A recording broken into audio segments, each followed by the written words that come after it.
Friends, Andhra kitchen Nirmal అండి.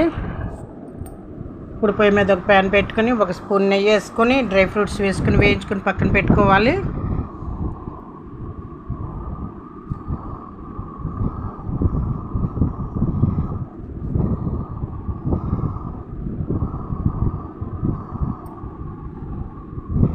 ఇప్పుడు కొబ్బరి వేసుకున్నాను. ఇది కూడా కొంచెం వేగనిచ్చి తీసుకోవాలి వేరొక బౌల్లోకి.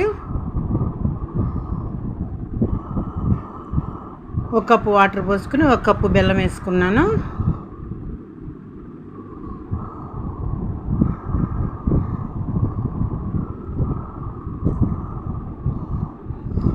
ఈ బెల్లం అంతా కరగాలండి. కరిగిన తర్వాత ఇప్పుడు 2 కప్పులు పిండి పట్టిందని నాకు యాలకుల పొడి ఒక స్పూన్ వేసుకున్నాను. వేయించింది వేసుకున్నాను. డ్రై ఫ్రూట్స్, కొబ్బరి, బెల్లం సరిపోయిందండి. స్వీటు కప్పు బెల్లం, 2 కప్పులు పిండి, వరిపిండి తడి చేసుకుని పీసుకున్నా. అట్లా రెస్ట్ చేసుకోవాలి చక్కగా సాఫ్ట్గా వచ్చే వరకు.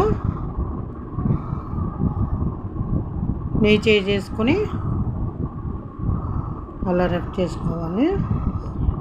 గిన్నెలో ఒక గ్లాస్ వాటర్ పోసుకుని ప్లేట్కి నెయ్యి రాసుకుని అంటుకోకుండా అలా చేసి పెట్టుకోవాలి. చూడండి ఎలా వచ్చినాయో. ముందు ఉండ చేసుకొని అలా ఒత్తుకోవాలి. అలా ఫుల్గా పెట్టుకోవచ్చండి. ఒకదానికొకటి అంటుకోవండి. నెయ్యి రాసి పెట్టుకుంటే. నా వీడియో నచ్చితే ఒక లైక్ ఇవ్వండి, సబ్స్క్రైబ్, కామెంట్